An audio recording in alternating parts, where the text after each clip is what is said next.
Switch Radio Sport. This is Switch.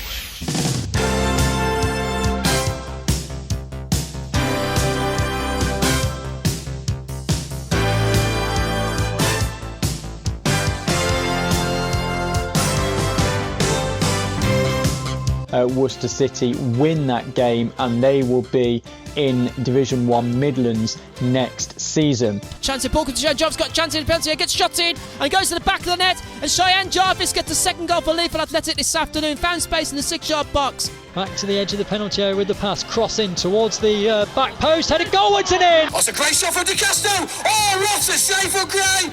And the Red Cube 2-0. Stourbridge have won the Division 1 Midlands title. The Women's Football Chat on Switch Radio.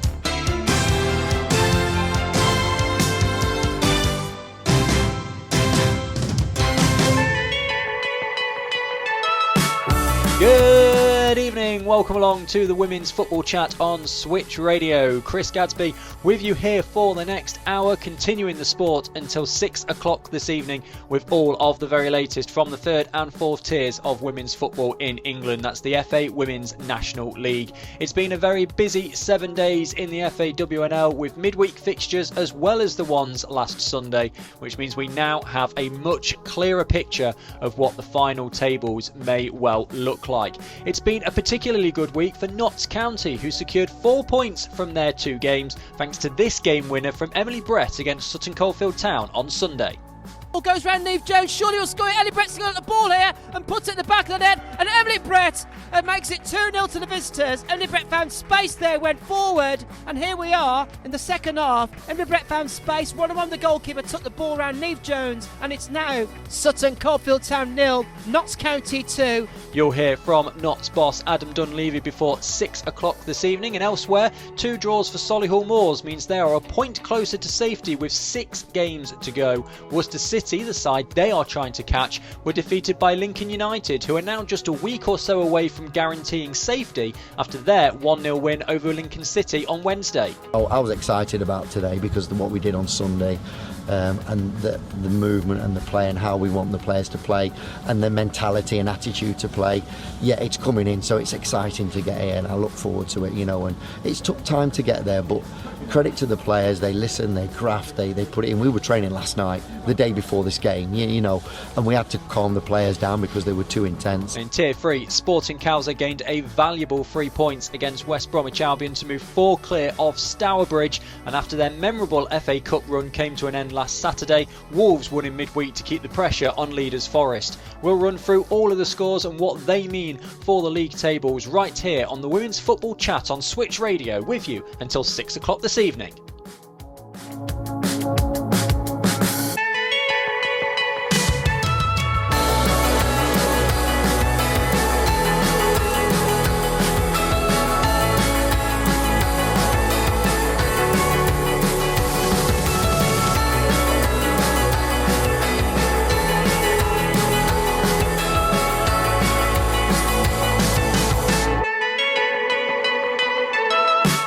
Yes, a very busy week then in the FAWNL with plenty to talk about. Let's start, as we always do, here on the Women's Football Chat with the Northern Premier Division. 4 games at the weekend. Start at the City Ground where Nottingham Forest beat Liverpool Feds by 4-0.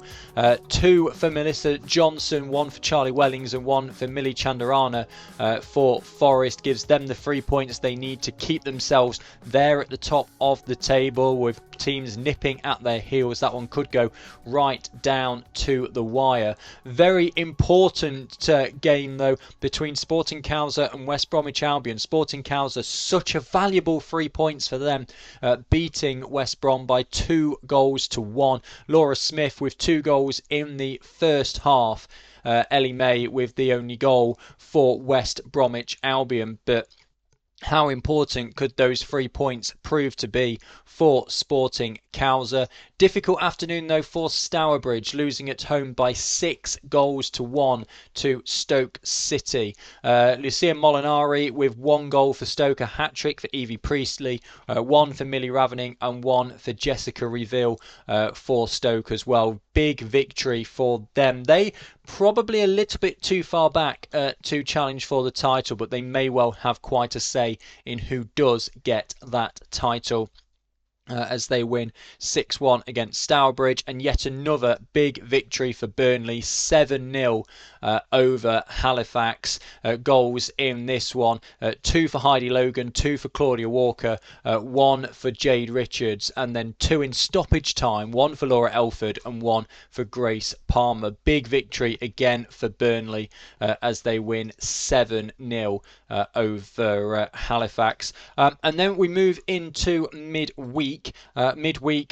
Almost a full programme. There was one postponed game on Thursday evening between Hull and Halifax. But Burnley, another great game for them. 5-0 over Liverpool Feds. Heidi Logan with a hat-trick this time.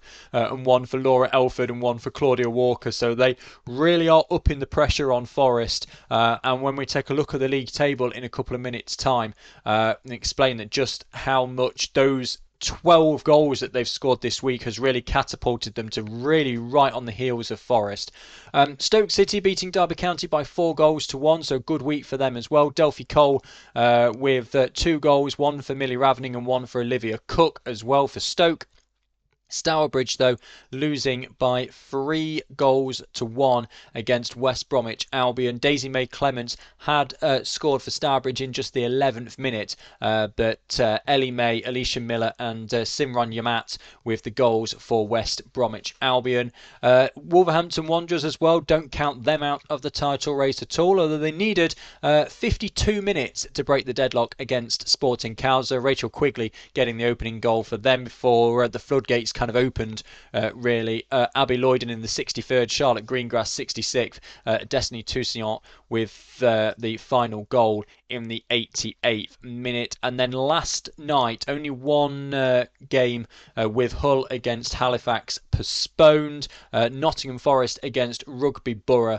Forest needed 87 minutes before Melissa Johnson put the ball in the back of the net to what proves to be the only goal of the game. 87 minutes. Forest, though, get a valuable 1-0 win against Rugby Borough.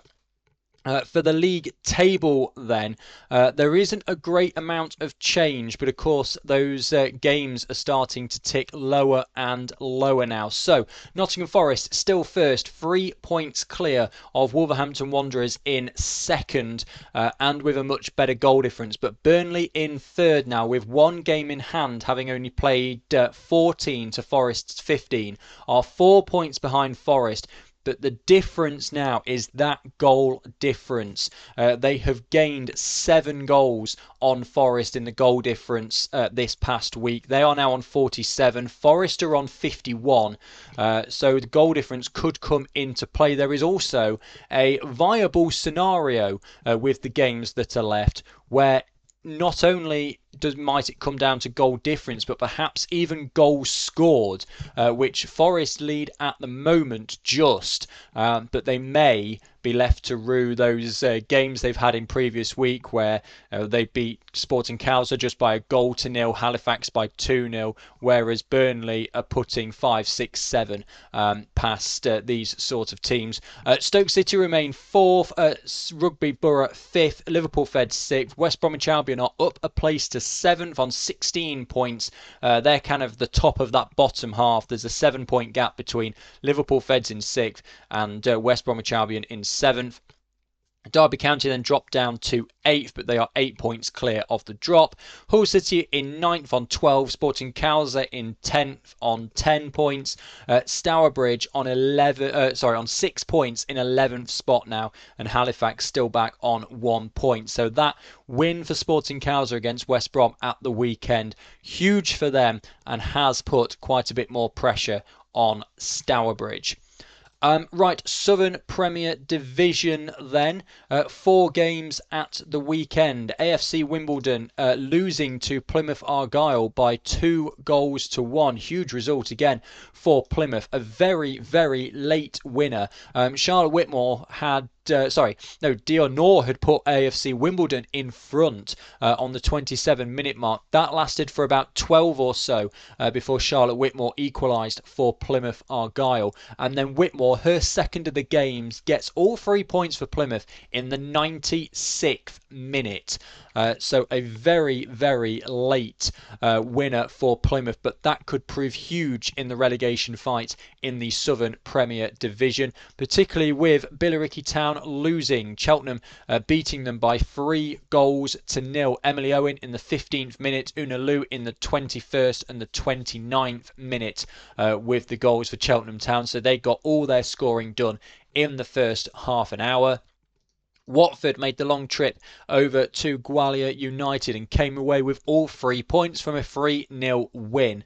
Bianca Baptiste in the 26th minute made it 1-0, and it was always quite a close game until stoppage time. Anna Philby in the 90th minute made it 2-0. Poppy Wilson in the 97th minute made it 3-0 to Watford. Gwalior United with another defeat then. But Lewis with a great point against Ipswich Town. Ipswich Town probably considering that as 2 points dropped. Natasha Thomas in the 26th minute put them in front, but just after the hour mark, Lucy Brahim equalising for Lewis, and they hold on to get a point against Ipswich, which Lewis not really in a relegation battle, so the point, a good point for them of course, but does far more damage to Ipswich Town than it does good to Lewis. And then midweek, AFC Wimbledon against Watford was postponed due to an unsafe pitch. But Gwalior United get a big 3 points as they beat Cheltenham Town by 2-1. Ipswich, they shake off that those dropped 2 points at the weekend by beating Billericay Town by 5-0. Natasha Thomas with a brace, Lucy O'Brien, Angela Addison and Elke Bowyer with the goals for Ipswich. And Lewis get another point for the week, drawing with #United this time 2-2. So after taking 2 points away from the team in second place, they take 2 points away from the team in first place, and everything seems to balance itself out. And then finally for the midweek fixtures, Oxford United beating Milton Keynes Dons by 3-0. What that means for the Southern Premier Division table, the top three remain the same. So #United, they remain first with 36 points from 16 games. They are still 3 points clear of Ipswich Town in second, but Ipswich Town have 3 games in hand. 2 of those are against Gwalior United because their game in a couple of weeks has been called off due to international call-ups to the Wales squad for Gwalior United. And of course, they have had 2 attempts now of going to Newport and not being able to complete the game. Exeter City remain in third. They're on 30 points. Oxford United are up to 4th on 28. Watford drop a place on 26 points down to 5th. Those two continue their game of leapfrog that they've been playing for the last month or so. AFC Wimbledon are in 6th on 23. Lewis in 7th, also on 23, but with a goal difference of 1 worse than Wimbledon. Gwalior United are up to 8th now, above Cheltenham Town, who are in 9th. But Gwalior United on 18 points, Cheltenham Town on 17 points. They are now 5 and 4 points respectively clear of Billericay Town in 11th. There's that big win for Plymouth as well in the week. So last weekend. So it is a real big difference there at the bottom of the Southern Premier Division table. Milton Keynes Dons, they are now 14 points away from safety with 18 available. It is possible that they get relegated this weekend when they play. They are at Watford. They would need Plymouth Argyle to win though, and they are facing Oxford, so it might be that they hold on for another week. But yeah, there's plenty of movement kind of in the mid table. It's exciting towards the top, although that is kind of as you were. Down towards the bottom though, things are getting quite interesting, particularly with Billericay Town only having 5 games to go now. Right, let's move through into Tier 4. So we'll start in Division 1 Midlands, where the games really are starting to run out now for these teams. Division 1 Midlands is the league where really postponements just haven't really, for the most part, affected teams. Not particularly like they have down in the south. So a lot of teams here are on 17 games already, so they're really starting to run out. We will have to, in the next few weeks, start taking a deep dive into some of the run-ins for these teams to see what is possible. But let's start last Sunday then. Leafield Athletic, a 78th minute winner for Abbey Cowie, beating Boldmere St Michael's by a 1-0. Lincoln United beating Worcester City by 4-2. 2 for Alice Hayes and 2 for Isabel Thorpe for Lincoln United. Worcester City, Keely May Crew and Jessica Fastnage with goals for them, 1 in each half. But Worcester falling by 4-2. Northampton Town, they had a narrow defeat at home to Loughborough Lightning. Jessica Collier in the 17th minute, the only goal for Loughborough, but it gets them the 3 points that they needed. Sutton Coldfield Town losing by 2-1 to Notts County. It's not been a good week for Sutton Coldfield Town. Notts County 2 in 7 minutes. 1 for Jessie Knott, the other for Emily Brett, 61st and 68th minute. A 90th minute consolation to Neve Deasy. Not enough to get Sutton Coldfield Town anything out of that game.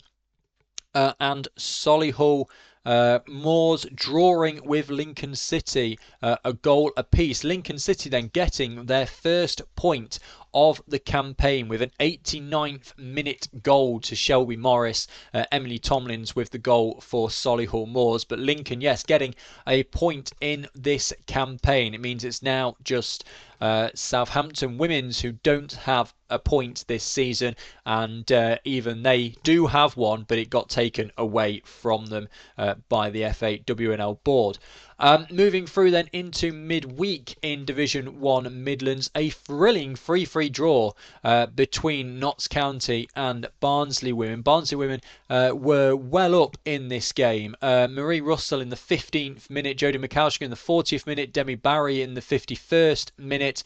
And then even though Notts County had taken the lead 6 minutes in through Emily Brett, they just could not find another way through. Barnsley Women's were 3-1 up before Tony McHamilton in the 85th minute got one back for Notts County, and then Jessie Knott in the 100th minute of the game equalised and got Notts County a point that proved to be very, very important for them.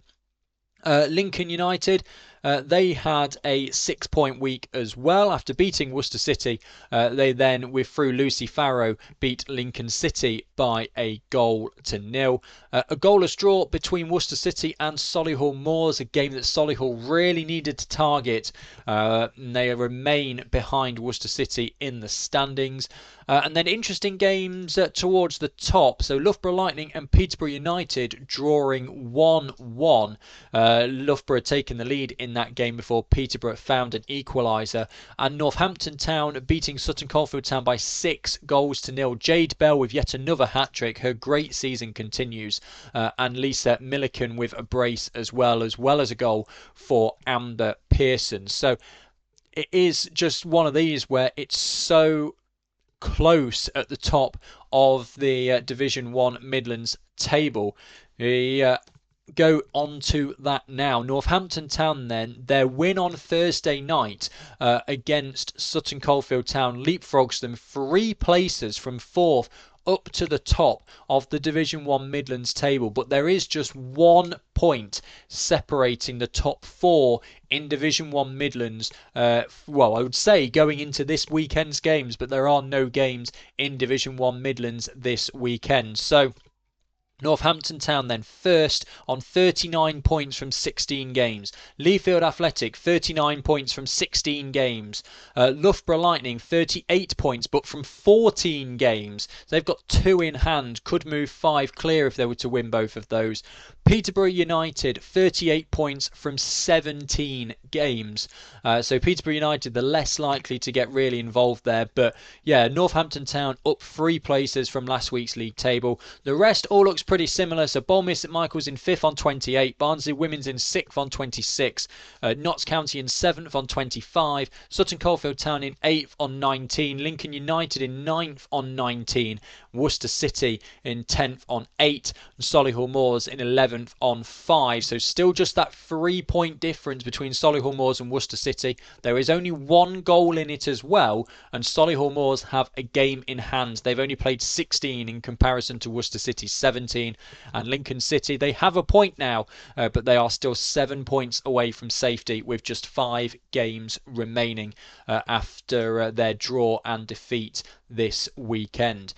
So the draw has actually secured Notts County's place. They're in 7th at the moment in Division 1 Midlands for another season. That draw from Solihull Moors means they now cannot catch the Magpies. So after what proved to be a vital week for Adam Dunleavy's side, he sat down with Kevin Moore after that Barnsley draw to discuss both games. Yeah, it was an interesting game really. We felt we started really brightly. We found lots of good areas and good areas to attack and created some decent chances, and obviously took the lead sort of 6 minutes in. It really felt like if we'd have capitalised on that momentum that we had at the start of the game, we felt we could have got a bit of a better foothold and a bit more control in the fixture. We kind of took our foot off the gas a little bit, and I think it was probably a little bit down to the fatigue from playing just 2 days before on the Sunday, and Barnsley got back in with a set piece and then took the initiative for the rest of the first half. Definitely controlled the exchanges for the next sort of 20 minutes while we were trying to soak up a bit of pressure, and then the goal just before half time as well to take it to 2-1. But yeah, even so, going in at half time, we felt the game was sort of within our grasp, and we were able to come out and affect it second half. And then of course the early goal at the start of the second half sort of spoils those plans a little bit and knocks you out of your flow. So then it was just very much about sticking to the task and throwing everything at the game and making sure we didn't concede again, and kept asking questions and knocking on the door, and luckily we were able to get back into the game and then equalise really late on. So yeah, pleasing on reflection. Definitely frustrated with some things and felt we could have controlled the game a little bit better, but yeah, really good result on reflection considering how the scoreline went. It was only a very quick turnaround, wasn't it, Adam, from when I spoke to you on Sunday to the Domino's Arena when you had the game against Sutton Coldfield Town? So hardly any sort of preparation time really in between the Sunday and the game on Tuesday night against Barnsley. So to have to play another 90 minutes, it's a big ask for the squad, isn't it really? But from a fitness point of view, do you feel your players got through the 90 minutes against Barnsley quite good, considering it was just a short gap between the Sutton game and the Barnsley game on Tuesday night? Yeah, I mean, certainly I think they did as best as we could have expected them to be honest. Sutton was a really tough fixture. Sutton are a fantastic side, and I think we reflected on the day, like first half they were the better side for sure, and we were the better side in the second half. So it was an evenly matched game. We had to be at our best, and there were some big distances from players. It was quite sort of end-to-end and combative. So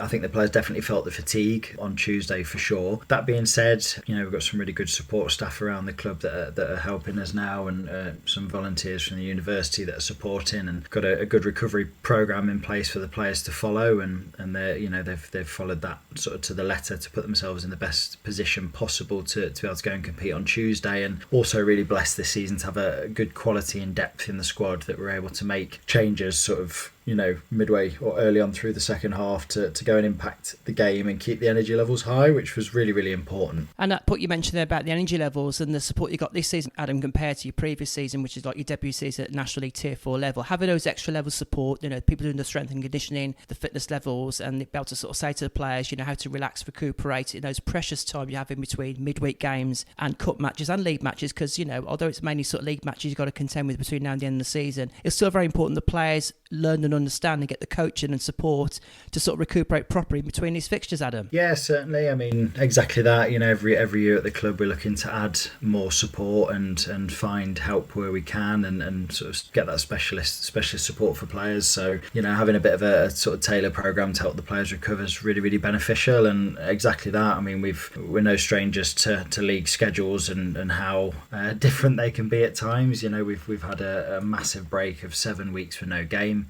So you're trying to find ways to keep ticking over and keep players connected and match fit, which is really, really difficult. And then you come off the back of that and all of a sudden you're playing sort of Sundays really, really regularly, and then you've got a game on a Tuesday after a Sunday. It's a big sort of shock to the system. So yeah, it's challenging for sure. The support staff have helped massively with that, and the players are really dedicated this season. You know, they're committed and make sure they keep themselves ticking over. And yeah, it definitely helped pull us through those last sort of 15-20 minutes on Tuesday night, where we really, really sort of came into our own. And yeah, just that resilience and sort of tenacity to keep knocking on the door right up until, which literally was the very last minute, to get a result out of the game was really pleasing. Yeah, you mentioned there with the last minute of the game, I clocked it at about 100-minute mark, I think it was, when you got the equaliser when it finished 3-3. But an astonishing game, really, and no doubt some neutrals there would have appreciated it, because are you noticing for the midweek games yourself, Adam? I mean, like other managers, you'll go to some matches midweek when your team aren't playing, but in particular the National League, there seems to be like a good attraction to midweek games on Tuesday, Wednesday and Thursdays. And as we're talking to you now,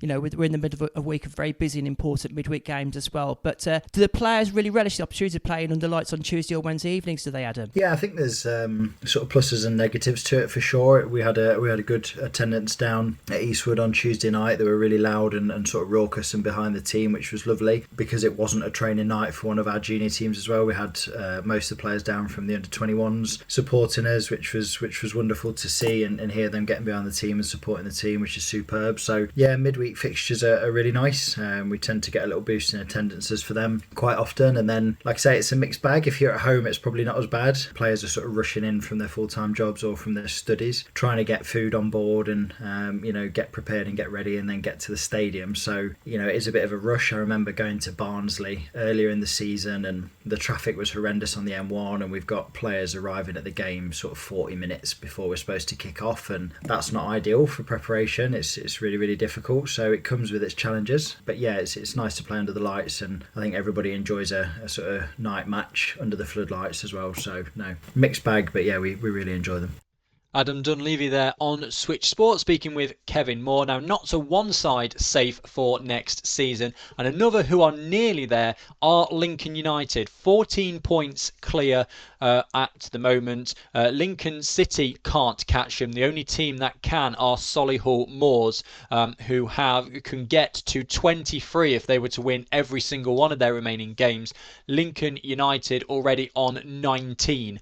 So they are very close to securing their spot in Division 1 Midlands next season as well. This is their head coach Lee Mitchell talking with Joe Skelton.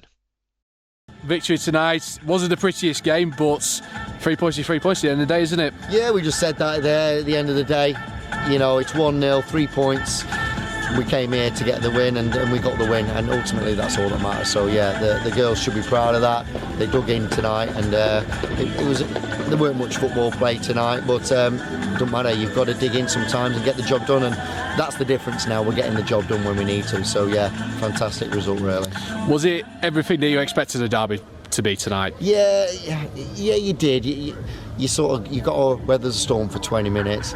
I think the girls were frustrated at half time because we were playing football and they didn't come to play football, and credit where credit's due, they scrapped and they fought and they did it for 90, which we expected, to be fair. We watched enough clips of them, but it's hard when then they get it and then they just spank it blindly, and you've got to go get it again and bring it back, and that's frustrating because they didn't want to play football. But listen, it worked for them, and they made a game of it because of that. I think they only had 2 shots the whole time. They had a good one in the first half, just going over, and then that one right at the end. I mean, another day that might go under the bar. They hit the crossbar.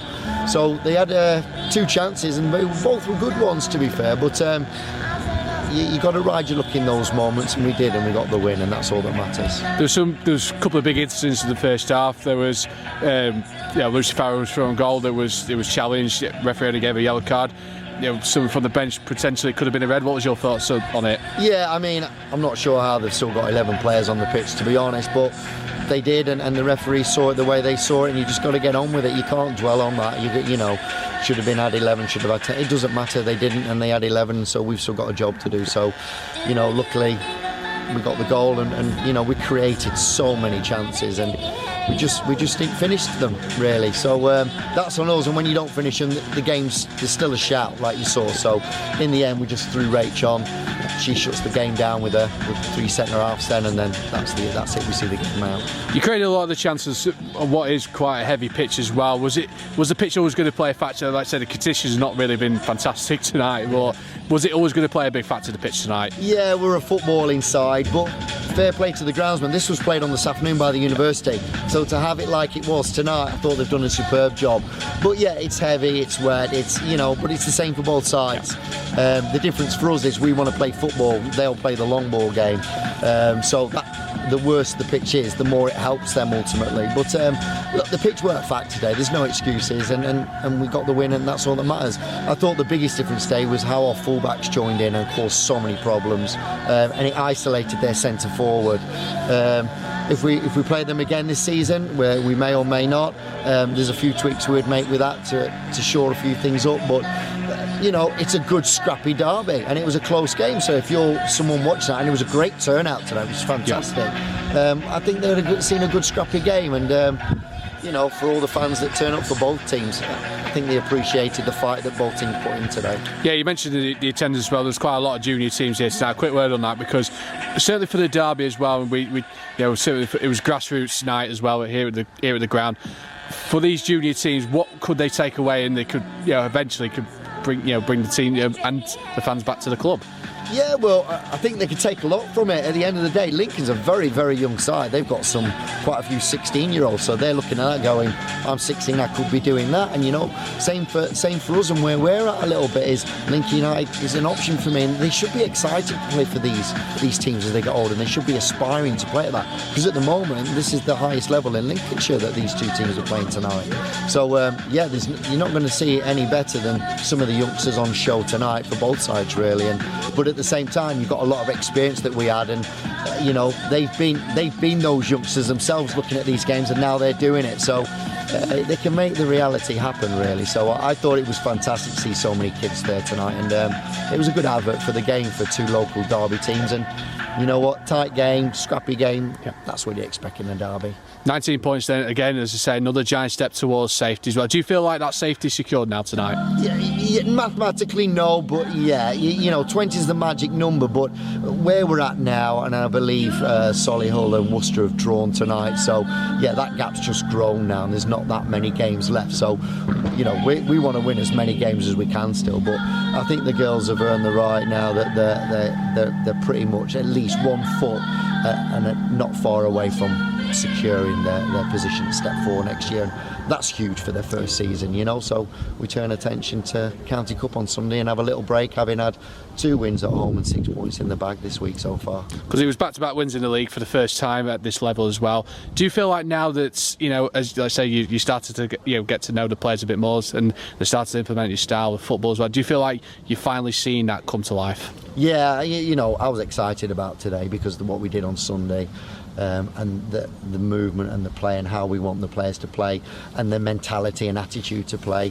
Yeah, it's coming in, so it's exciting to get here, and I look forward to it, you know. And it's took time to get there, but credit to the players. They listen, they graft, they put it in. We were training last night, the day before this game, you know, and we had to calm the players down because they were too intense, and we needed their energy tonight because we knew that would be scrappy. Yeah, it's exciting to see, and we're only going to get better. And of course, then, as you mentioned, the County Cup to come on Sunday. Third of 3 home games in a week as well. What's your thoughts ahead of that? And do you feel like this could be a great chance for the club to get to another final? Yeah, it is a great opportunity. Obviously, Gainsborough are going to be well up for it, obviously, which quite rightly so.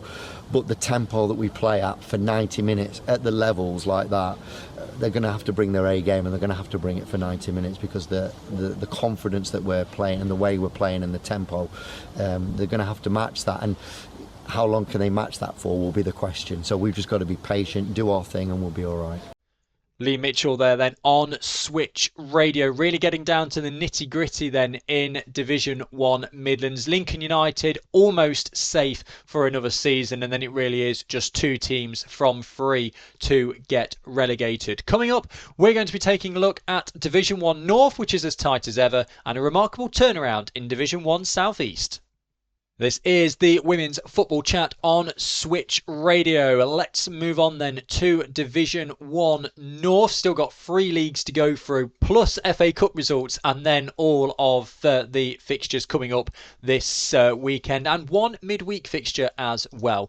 Division 1 North then, Barnsley beating Doncaster Rovers Bells by 3 goals to 1. Alana Milliard, Louise Biggins and Jodie Gregory with the goals for Barnsley. Jasmine Saxton with the only goal of the game for Doncaster Rovers Bells. A big victory for Durham Sestra over York City, 5 goals to 1. Faye Dale, Erin Brown, Ashley Townsend, Daisy Clark, Nikki Rose Gears for Durham. Grace Sykes with a consolation for York City in the 88th minute. A played out draw between Norton Stockton Ancients and Huddersfield Town, 2-2.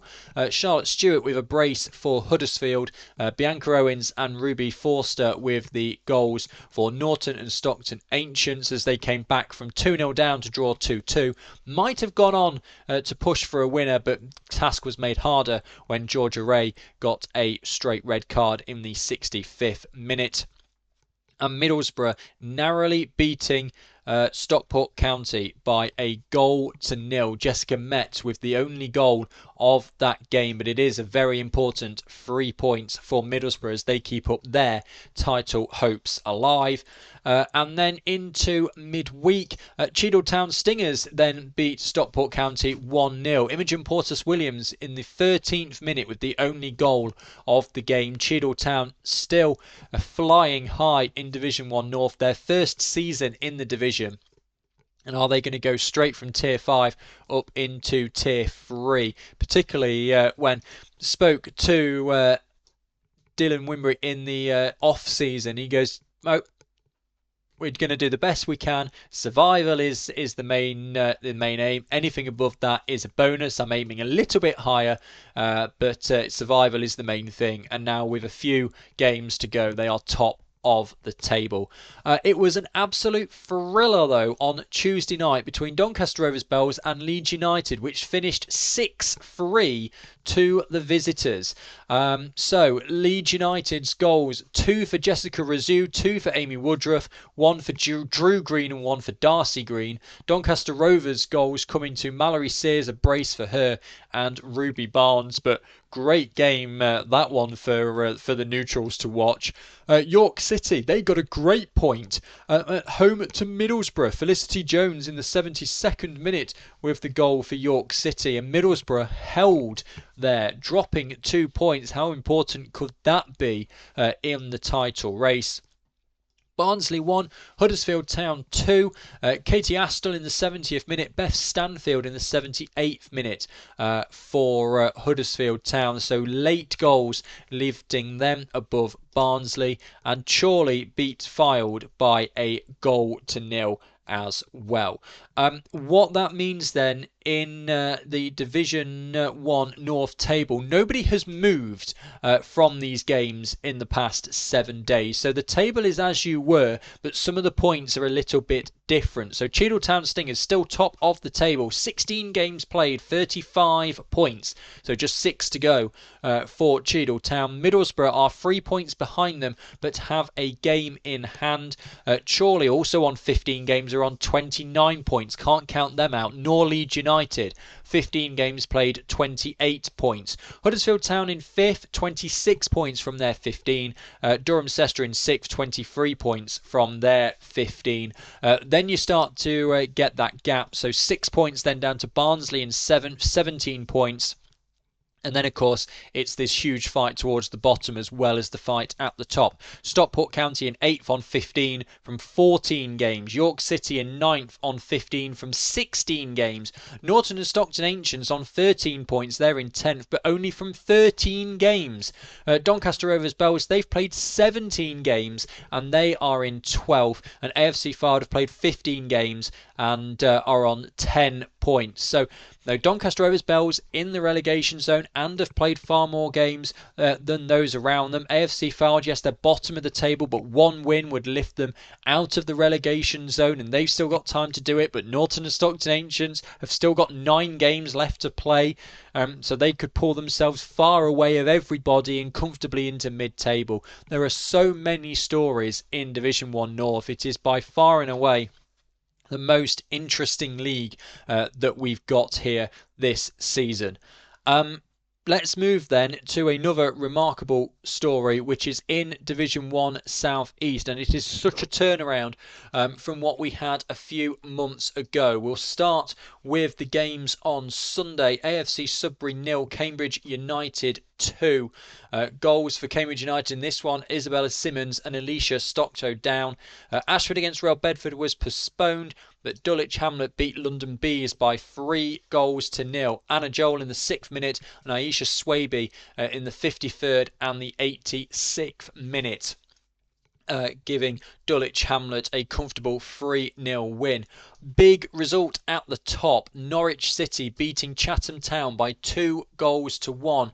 Jessica King with the only goal for Chatham Town, but 2 for Holly Kennard means Norwich City get a huge 3 points towards the top of the table. And not a good week for Actonians. Queen's Park Rangers beating them with a late winner to Ellie Searle in the 88th minute. So Actonians dropping away as they lose by 1-0 to Queen's Park Rangers. And then in midweek, Norwich City beating AFC Sudbury by 1-0 thanks to Olivia Cook. Ashford Town had their game postponed yet again, this time against Queen's Park Rangers. Their pitch just not up to it at the moment. Dulwich Hamlet holding then Chatham Town to a goalless draw, meaning that Chatham Town only get 1 point from their 6 available this week. Real Bedford beating Cambridge United by 2-1. And a huge result again, Chesham United beating Actonians by 1-0. Actonians 2 defeats this week. Chesham United with a valuable 3 points. And London Bees beating London Seaward by 2-0. What that means for the Division 1 South East table, Real Bedford go top. 33 points from 15 games. Norwich City second. It was only 6 weeks ago that Norwich City were down in 8th in Division 1 South East after having that 8-game without a win run. They went from 1st all the way down to 8th and are now climbing their way back up. But Real Bedford are point clear and have 2 games in hand. Chatham Town then, after their difficult week, to drop 2 places down to 3rd, but are also on 32 points. Actonians in 4th, they're on 28. Obviously, they had 2 defeats at the weekend. London Bees in 5th on 26. Queen's Park Rangers 6th on 23. Sudbury 23 points in 7th. Cambridge United 22 points in 8th. Dulwich Hamlet in 9th on 21. Chesham United, their big win. They are now on 15 points and they are in 10th. And then it's an 11-point gap down to London Seaward in 11th on 4 points. Ashford Town in 12th, also on 4 points. So that 11-point gap now. London Seaward with just 15 available have to essentially win every single game between now and the end of the season to have any hope of staying in the division, and they have still got 4th place Actonians and 1st place Real Bedford to play. So very, very, very unlikely for London Seaward. Ashford Town, well, they've still got 8 games to go. They play London Seaward in their next game, so a win there goes down to 8 points. Still very unlikely, but it will be something for Chesham to maybe just keep an eye on for a little bit longer. But we are going to be most likely in one of those bizarre situations that you can sometimes get here, where the team in 11th is going to be relegated before the team in 12th just because of the number of games that London Seaward have remaining. Division 1 South West then. We will start, as we do usually, with the weekend fixtures after another very good week for AFC Bournemouth. They beat Bridgewater United by 7-0 as they get themselves right back to the top of Division 1 Southwest. So 2 for Gemma McGuinness, 2 for Eloise Hall, 1 for Helen Blezard, 1 for Kenny Thompson and 1 for Amber Treweek. Moneyfields, though, they maintained their top spot for a time with a 2-1 victory over Maidenhead United. Shannon Albury, Charlie Wilson-Wilton with the goals for Moneyfields. Macy Nakia Walters with the 1 goal for Maidenhead United. That one in the 67th minute before Wilson-Wilton put Moneyfields back ahead with 11 minutes to go. Bristol Rovers beating Southampton Women by 5-0. 2 for Emily Bayliss, 1 for Rhiannon Bourne-Hallett, 1 for Megan Jarvis, 1 for Nia Rees. That in the first minute, that one to Nia Rees. So really, getting on the front foot early. They were 4-0 up at half time. And Worthing beating Portishead Town by 3-0. Sophie Humphrey in the 13th minute, Georgia Tibble in the 32nd, Danielle Rowe in the 41st. And then midweek, Abingdon United losing to Swindon Town by 2-0. Sahara Osborne Ricketts in the 23rd and Billy Haynes in the 27th for Swindon Town. Another big win for AFC Bournemouth. They beat Bournemouth Sports by 7-0. Ellie Stripple with a hat-trick in that game. Molly Barron-Clark, Chloe Gilroy and 2 for Amber Treweek as well. So big win again for Bournemouth. 14 goals in the space of 5 days for Bournemouth. Maidenhead United beat Southampton Women's by 4-1. Bristol Rovers against Keynsham Town postponed again, unsafe pitch. But Moneyfields, they drop points. They draw 2-2 with Worthing. And that has big implications at the top of the Division 1 South West table. Portishead Town getting a narrow defeat to Bridgewater United by 3-2 as well. So difficult week again for the teams towards the bottom.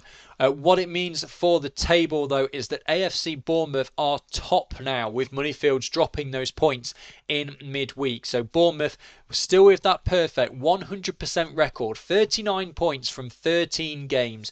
Moneyfields dropped down to second. They're on 38. They have played 16. You've got to imagine now that Bournemouth will just run away with Division 1 South West. Swindon Town third on 34, but they've played 17 games.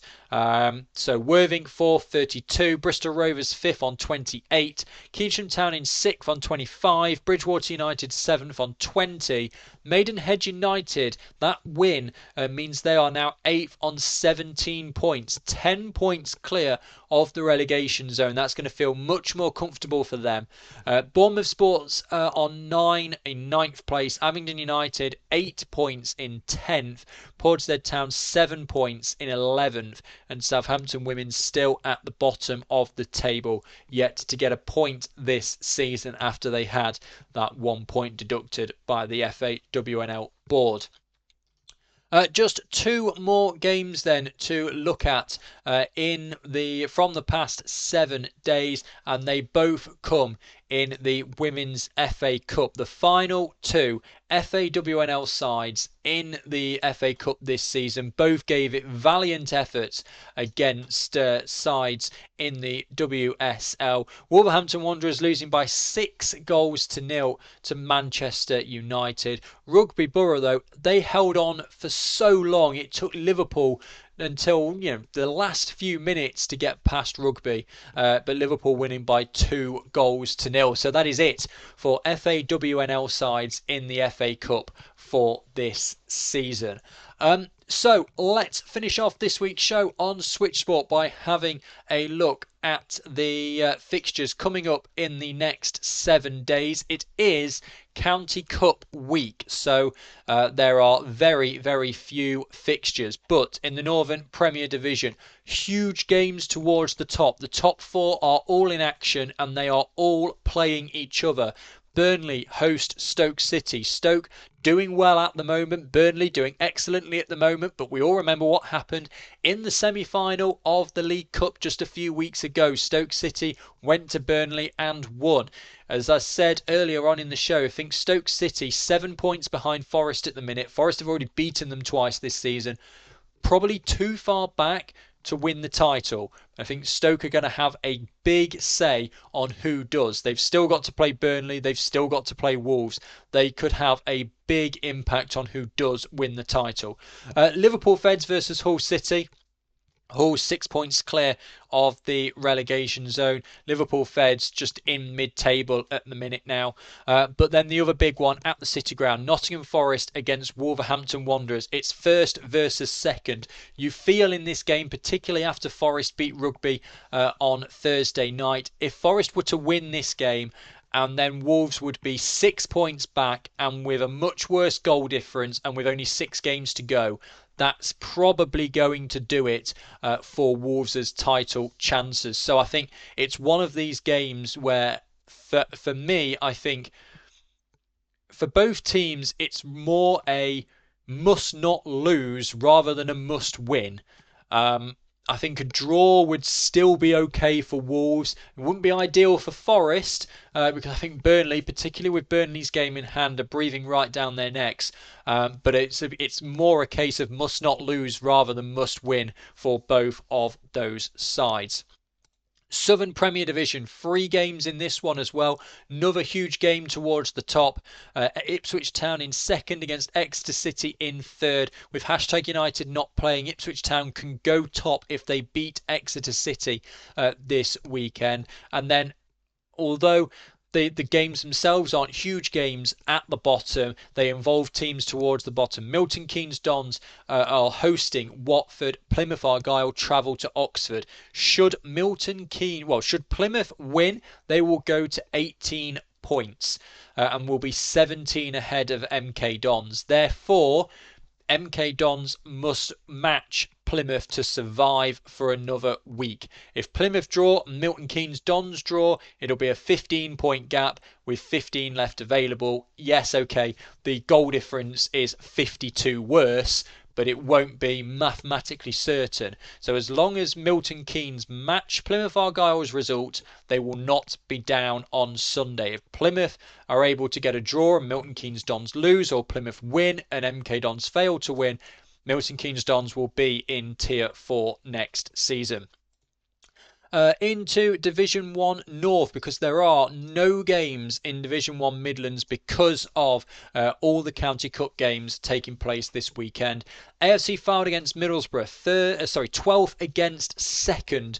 Be a tough game, that one, for Fylde. Chorley in 3rd against Durham Sestra in 6th. And then on Thursday evening, Durham Sestra take on Norton and Stockton Ancients. So big week for Durham.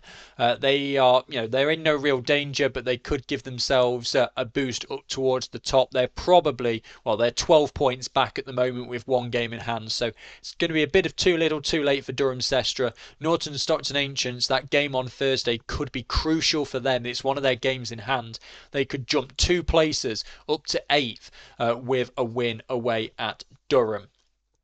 Division 1 South East, just 1 game. Queen's Park Rangers against London Bees. Queen's Park Rangers in 6th, London Bees in 5th. Bit of a mid-table clash, this one. Neither side really challenging towards the top. Definitely in no danger of the bottom either. So it's kind of a bit of a game where you want to finish in the top half. They're both in the top half at the moment, but AFC Sudbury are breathing down their necks, as are Cambridge United. So could be an interesting battle, that one. But certainly no real action in South East towards the top and bottom of the tables this weekend. And finally, 3 games in Division 1 South West. Abingdon United in 10th against Portishead Town in 11th. That, again, a huge game. The winner of that one will be out of the relegation zone Blackburn come the end of the weekend. Bournemouth Sports in 9th against Bristol Rovers in 5th as well. We are really getting down to the crucial area of the season for all of these sides. Southampton Women's, they're playing Keynsham Town, who are in 6th. So the bottom 4 all in action, 2 of them against each other. We could see a bit of a different looking base to Division 1 South West by the end of the weekend. But that will about do it for the women's football chat this week on Switch Radio. And as I said, as we start to get towards the end of the season, every game is vital for that promotion push or relegation battle. Huge games towards the top and bottom of the various divisions taking place this weekend. We'll have to wait and see come 5 o'clock on Sunday what that means for the league tables. Thank you for your company this evening on Switch Radio. The Alternative 80s show with Andrew Richards is with you after the news at 6.